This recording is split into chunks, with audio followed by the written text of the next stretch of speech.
movie theaters are such an important part of kind of the ecosystem for filmmakers to bubble up, to get reviewed, to get people to discover them. If you have, the benefit of, playing in a neighborhood theater, and the neighborhood really is dialed into that theater, and they respect the program. Yeah. I lay on the scale, you gotta glow, you gotta glow. She had my attention, she gotta know.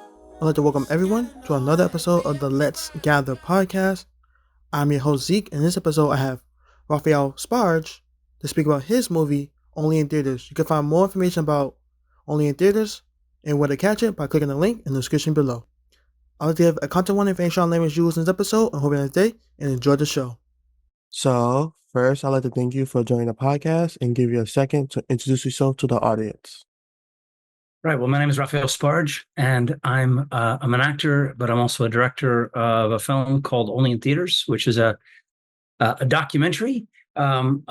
The simplest sort of log line for it is one man's mission to save his family's movie theaters. And we filmed it over a few years and captured some pretty dynamic things for the theater, but also sort of globally, as it were. And it really is it's a sort of a love letter to this family business.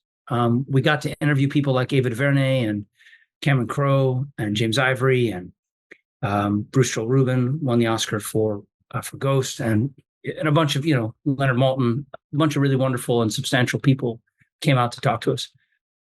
It's and it's playing in Brooklyn on the 15th of June. Got it. So, to start off, what kind of made you want to create Only in the Theaters? Yeah, I mean, as an independent filmmaker, being able to get noticed over the noise is very difficult. There's so much out there and so much competing for people's attention. Not just the Netflixes of the world, but or the Nat Geos or the larger multinational companies, but the TikToks and the social distraction. It's very hard to kind of get just noticed.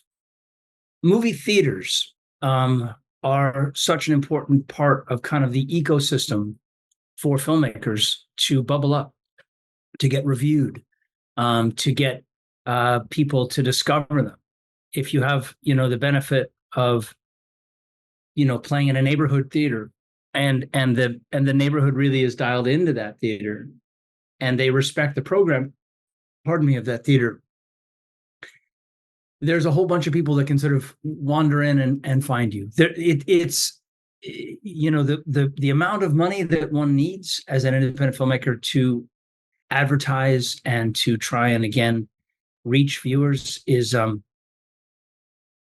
it's like there's almost not enough money, and so this is a movie about a movie theater, a very substantial movie theater called the Laemmle Theaters in Los Angeles. And if your listeners haven't ever been to a Laemmle Theater, don't know about Laemmle Theaters, or for that matter, never been to Los Angeles, just to put it into some context, it's a third generation family business. The original Laemmle, that is Carl Laemmle, started a little movie studio called Universal Pictures and was one of the original moguls of Hollywood.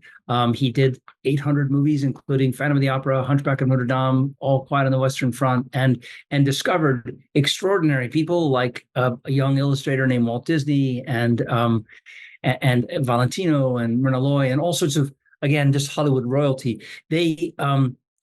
He had two cousins, and Carl Laemmle was very, very focused, not just on his giant Universal Pictures movie studio, but also on his home country, which was Germany. And he had a real passion for the people of his homeland, and he was sort of responsible for bringing, I think, upward of 350 people here, sponsored them, and got them out away from World War II. and would put them to work at the studio, and then they would basically recoup their room and board, and then became citizens.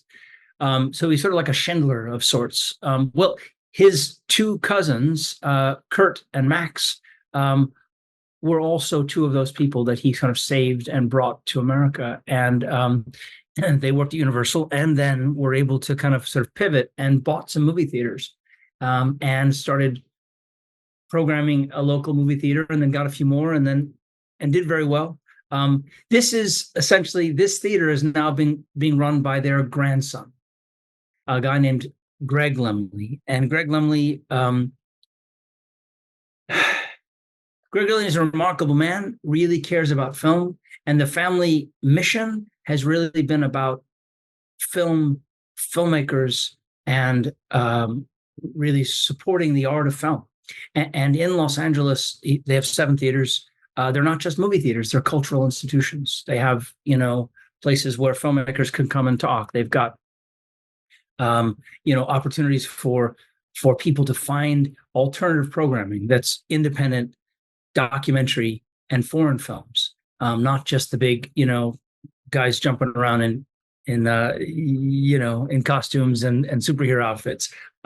This is a really an intelligent and thoughtful, and again, a much bigger canvas, because it's world cinema, and then a lot of independent filmmakers. The reason why Ava DuVernay spoke to us was because when she, a long time ago, won Sundance, her film, she called Greg Lemley. Well, she called the Lemley Theaters and got Greg Lemley on the phone. And he said he'd give her a few shows. And because of that, she was able to call a theater in New York and say, well, I got LA, are you going to give me New York? And it's really that really helped launch her career. And so Lemley Theaters, and again, whether you know them or not, in this case, they've affected a lot of filmmakers that you might know, but even beyond that, they are a kind of a representative of a lot of other theaters around the country, and maybe around the world. But let's just say in the U.S., they're representative of a lot of other theaters. And why should I care about theaters? Why should I care? Why should I? Well, look at it this way. If you're a filmmaker, like a lot of my friends have, and they've basically I've gotten my film on Netflix. Fantastic. Good luck finding it, because unless you at home are watching other movies like it, the algorithm literally won't show it to you. It's sort of like, as another friend of mine said, it's like throwing another log on the fire, basically. It's just a giant trash heap at some point of content, but with no curation, with no ability to kind of really determine, discover things, discover new voices, and or to support independent filmmakers. Independent filmmakers are people, and perhaps you're a filmmaker as well, but I am, I know many, many, many. These are people who have a passion, who have a story. Maybe they got a few friends, maybe they got a camera, and they love the medium, and they want to try and use this visual medium to tell a story that is impactful to an audience. It is extraordinarily difficult to do, but it is thrilling when it works. That said, someone like Chloe Zhao, who is now, a giant, filmmaker extraordinary, and has done, not just sort of incredible independent films, but now big Hollywood, Marvel movies, etc., started as an independent filmmaker. It's the only way that you can sort of jump. You don't just walk into Hollywood and they hand you a big movie and say, here, go. You have to start somewhere. And so theaters are literally the lifeblood for independent filmmakers. I mean, festivals are important, but where do festivals play? They play at these little theaters, right? In New York City, for example, Tribeca, one of the theaters that they used was Sinopolis, which was on 23rd Street. Well, that closed. On the Upper West Side of Manhattan, there used to be a wonderful theater called Lincoln Plaza. That's closed for the past 5 years. There's a lot of theaters closed during the pandemic. never to reopen, never ever, because they invariably become condos or something else. Uh, these theaters are not just important for the filmmakers, but they're also then important for people who love movies. Because if you're a filmmaker and you're trying to get a leg up and a start, the only way you can do it is again by doing, you know, a small movie that then gets discovered, that then opens a door for you, that then sort of, you know, people then are willing to give you another shot. And so this is a movie about a movie theater, about a family that has been in the movie business since there's been a movie business. And in addition to that, it's a movie that really celebrates the joy of going to the movies. I mean, look, I appreciate streaming. God knows it saved all of our sanity during the pandemic, and it's not going anywhere. But it's these movie theaters that are an experience, and they're not just like burger. They're much more. It's a much more substantial experience to see a movie in a theater with a bunch of other people. You come in as strangers and you leave as friends because you have this shared experience. Um, and and so this was an attempt to try and turn a lens on the theaters themselves that then are really kind of the supporting and really giving life to um, movies, the art of filmmaking, and what we love to do. Got it. I got all of that. So yeah, on the note of independent filmmakers, after watching the movie, I was surprised that like Pixar and Rocky were shown in Lemony. I was like, oh, that's nice. And Yeah. Do you want to talk about that in terms of what did you discover? it was just because I never like thought about like the beginnings of how these movies be made or like the process of getting them started, and then it was like, oh, it started there. It was just surprising. Yeah. Did you know about the Lemley theaters before you watched the movie? No. Yeah. What's your impression having watched it now, I guess? I understand the importance and like the cultural need for it because if they don't play the small films, then who will? Maybe somebody else, but that's not guaranteed. And then like after during watching the movie, like the struggle of like, do you keep the family business or do you try to save yourself? And seeing the stress from 2019, like, yeah, we made the decision, and then 2020 just like in that moment was kind of the worst decision to make. And then how does somebody sit there and live with the decisions that they made? Right, right. I mean, I like to sort of say when people sort of say, "What's this about?" I like to so often say it's about a family business and the complexities of a family business.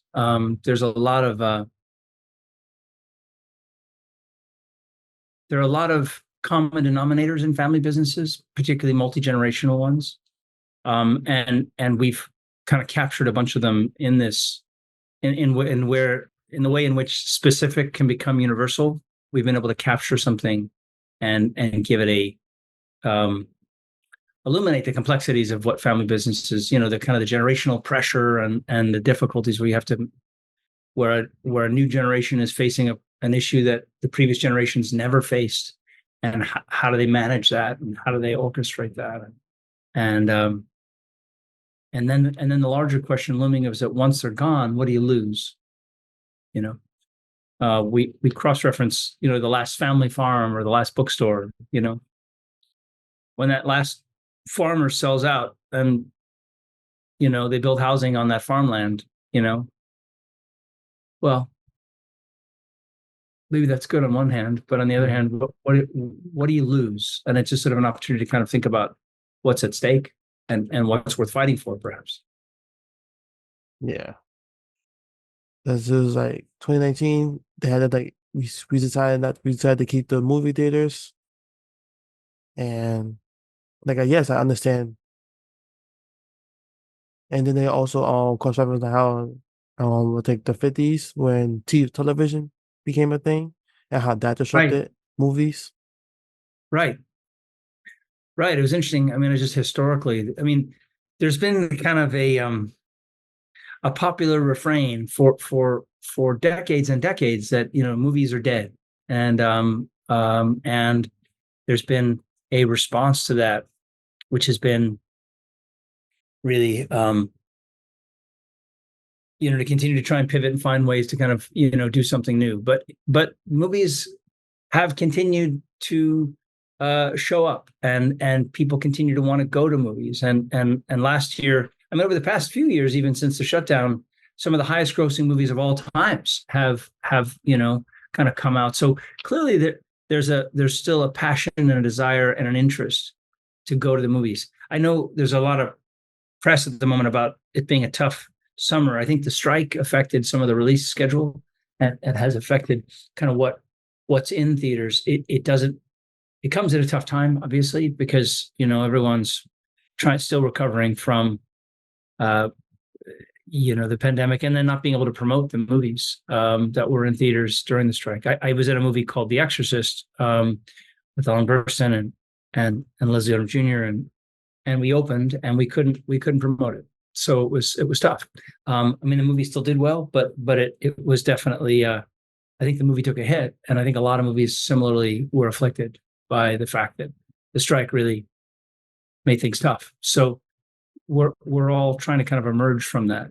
But there's a the hope is that there's a call to action, I guess, in the movie, which is to go out and see a movie in a theater, and how important that is. If you love movies, it's so important to not just sort of kick back on your couch. And hasn't your couch actually seen enough of you over the past few years? Isn't it time to kind of go out and do something else? Yeah, because like there's like certain movies that I wanted to see in theaters because of that communal effect of everybody cheering, everybody's having the same emotion. Like it'd be cool to see it by yourself, but you won't get that impact of that moment that you've been waiting for. Yeah, I mean the you know there are all these things that the studies that are being kind of you know discussed regularly, which are about chronic loneliness and depression and anxiety and the kind of I the amazing thing about these devices that we spend our lives in front of is that they obviously are a connective tool. Like here we are, you and I talking, and that's amazing. But at the same time, uh, I'm alone in a room, and you're alone in a room, and the reality of what technology has done is it's given us the ability to feel connected even though we're completely alone. So sometimes when that reality kind of dawns, it creates, I think, kind of more heightened feelings of anxiety, depression, and chronic loneliness, which is essentially what's sort of, I think, afflicting our culture. This is my personal soapbox. So I, going to a movie, going anywhere where you are around other people. We as humans are social animals, and it's an opportunity to be able to kind of connect with others, and how important that is. And, when you sit in a piece of real estate that's dedicated to the experience of the movie, with a screen larger than you, with a sound system, and without interruptions, that really kind of is really designed for an immersive experience, um, particularly when you also have the other laughs and the emotion in the room and the cheers and all of that. It amplifies the experience, and then connects all of us to this sense of it being maybe we're not alone. And even if you leave a movie and you watch it by yourself, there is a sort of, again, you are in a shared space with other humans, and we're social animals at core. So I think it's an important thing to do. I Yeah. mean, whether it's a church or whether it's in a theater, right? You're still Hmm. getting together in a space, and you're actually kind of having a kind of a group experience, and that's important. Yeah. And to go back to your film, the energy that I felt from the 2019 footage and the 2020 footage and the 2021 footage was all different. The 2019 footage brought me back to a time where like things used to be, and then 2020 brought me back to when everybody had that fear. And the 2021 is like the current energy, I feel. Yeah. It's amazing what we've been through in the past few years, isn't it? I mean, it's just the Mhm. density of experience. It's just been so incredible. And maybe that's just the new normal, that we'll just continue to sort of be going through kind of these really, really, really intense experiences, kind of one after the other.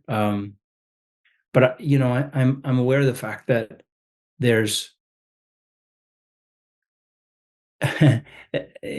we this film that we made, we couldn't have made it in a few months. We couldn't have just sort of gone out and shot it, over a weekend. This was we shot this over a 2 year period, and 2+ years period, and uh,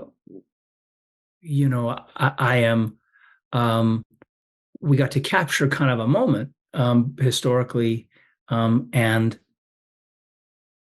in addition to that, we kind of backed into a larger kind of question about what is the future of movie theaters? Where are we going with this? Why should we care? You know, what is it like? Why can't I just sit home and just stream everything? Why do I ever have to go to a movie theater? Why is that important? And so these questions sort of came up, and again, to be able to do that with a family in this case, which is been in the movie business since there's been a movie business. I mean, you can't get more theater royalty than the Lemley family. Um, and the fact that they're still running a movie theater. I mean, that this that and that there's it's still people are watching movies as we speak. I mean, here we are sitting here. They're in Los Angeles, and so this is a wonderful thing. But it perhaps is not something that people are aware of and how important that is. And so as we all struggle with all the things that we're struggling with now and what we've been through, again, the hope is that it kind of reminds us, despite the roller coasters of it all, what's at stake and what's important and what's important to remember, um, about movies and why they matter, why they're such rich. It's such a rich art form, and it's such a privilege to be able to kind of work within it. Yeah. Oh, movies. So yeah, watching it and how the also talking about like the children of the family, how they wanted them to make their own path in life. Then you also they didn't want to push that they're gonna be in the movie theater business. And there's also that balance the actor have like family business, like who's gonna continue it. Right, like any family business, like Mhm. what's going to happen with the next generation, right? Yeah. Yeah, that's a big question. It comes up with every family business, um, will they want to take it on? Because and then when they think about selling it, they could keep the name, but it wouldn't be the family. It would just be the name at that point. Right, right. No, that's right. Um, there's no at that point, if you sell the business, that is sort of all of the stuff. Does the heart and soul of what it stood for, does that go away? You know, a lot of times with family businesses, that is the case. Mhm. But anytime that I know that there's a family business where I need something like a plumber or I don't know what, a bakery or and it says family business, I go out of my way to eh, to engage that business, because it's important, and because again, you've got generations of caring, just people that care about wanting to do the right thing and wanting to kind of bring something, uh, to other people, to help them, to serve them in some form or fashion. But the fact that you have then generations doing that, it's an extraordinary thing, and particularly these days, it's important to kind of recognize, I think. And another note is having like a amazing support system for your decision making because with his wife, she was always there and always trying to like counteract his I guess like not like pessimism, like realism of like this is a terrible situation to be in and saying, hey, this is still gonna work out no matter what. Yeah, there's a balance between the two main characters, Greg Lemley and his wife Tish Lemley. Tish Lemley is I think probably one would say the glass is half full, and Greg is sort of the glass is half empty kind of guy. So and it's a wonderful balance. They obviously help each other enormously. Yeah. The film opened in theaters in New York in 2023. We our first screening was late 2022. We have played over 100 theaters all over the country, and are continuing to play in theaters. It was important to me based upon the title, only in theaters, that we have a theatrical run, and we didn't just do, that I didn't make a movie called Only in Theaters to play only on streaming. It was important. But we have continued to have dates, and so, which is great. So we're going to be in Brooklyn. We're going to be in Hawaii, I think, next week. We're going to be in New York City later this year again, and there continue to be opportunities for people to kind of discover it, and I think that the larger questions about that it raises,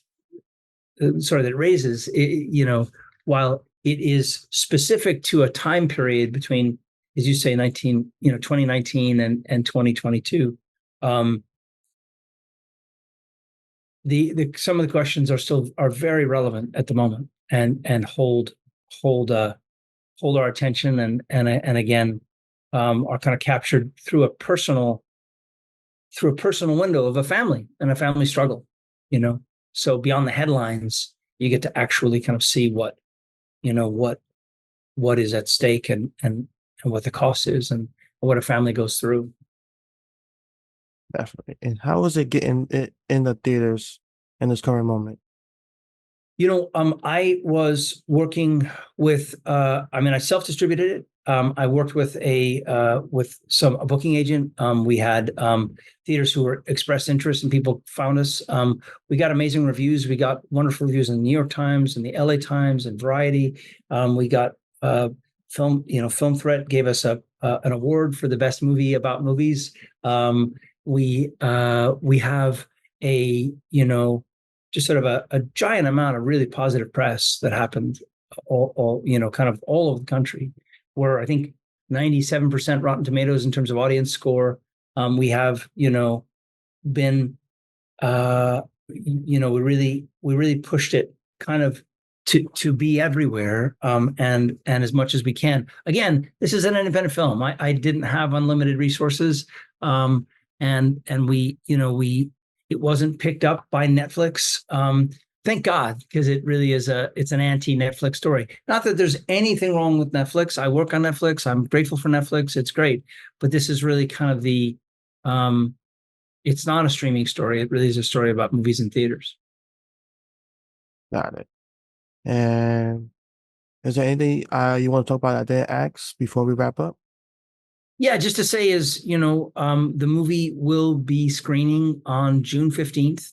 And I hope, maybe I can send you some information so you can post about it, or you can sort of include it.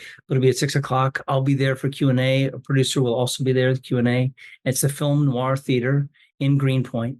And if anyone can come, I'd love to see you there, meet you there, introduce the movie to you, and also, get you to come to a wonderful local theater. The Film Noir Theater is a big screen, intimate house, and a wonderful place to be able to play. Great. I'll definitely include it in the description and social media. And again, thank you for joining the podcast. Thanks, Ezekiel. Appreciate it. All right. That brings another episode of the Let's Get a Podcast to a close. Again, you can find more information about Only in Theaters by clicking the link in the description below. Hope continues day, and I hope to see you there.